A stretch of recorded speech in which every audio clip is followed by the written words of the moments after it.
एक बार एक बूढ़ी माँ को उसके बेटे ने एक वृद्ध आश्रम में ले जाकर छोड़ा। इस माँ का ये वही इकलौता बेटा था जिसके लिए इस माँ ने जीवन भर संघर्ष किया। इस बेटे के लिए वो सब कुछ किया जो एक माँ को करना चाहिए या माँ कर सकती है, और आज भी अपने बेटे को किसी भी तरह की परेशानी ना हो इसलिए आश्रम में रहने के लिए भी तैयार हो गई।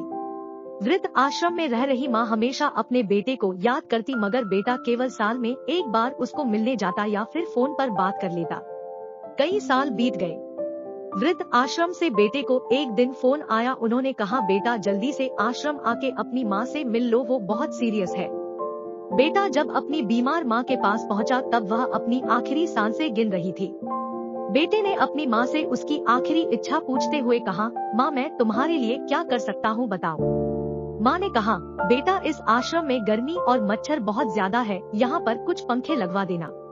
फ्रीज ना होने की वजह से यहाँ पर हम बूढ़ों को कई बार भूखे पेट ही सोना पड़ता है, क्योंकि किसी का दिया हुआ खाना खराब होने से नहीं बचा पाते।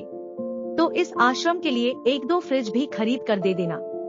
बेटे ने अपनी माँ की सारी बात सुनी और अपनी माँ से पूछा, आपने इतने साल यहाँ पर निकाल दिए पर आपने कभी भी यह बातें मुझसे नहीं कही, और अब जब आपके पास टाइम नहीं बचा है तब आप यह सब कह रही है, ऐसा क्यों? माँ ने बेटे को जवाब देते हुए कहा, बेटा मैंने गर्मी, भूख और पीड़ा सहन कर ली, लेकिन मुझे पता है जब तेरे बच्चे तुझे यहाँ पर छोड़कर जाएंगे तब तू यह सब सहन नहीं कर पाएगा, इसीलिए तेरी सुविधा के लिए मैं तुझे यह सब लगाने के लिए कह रही हूँ।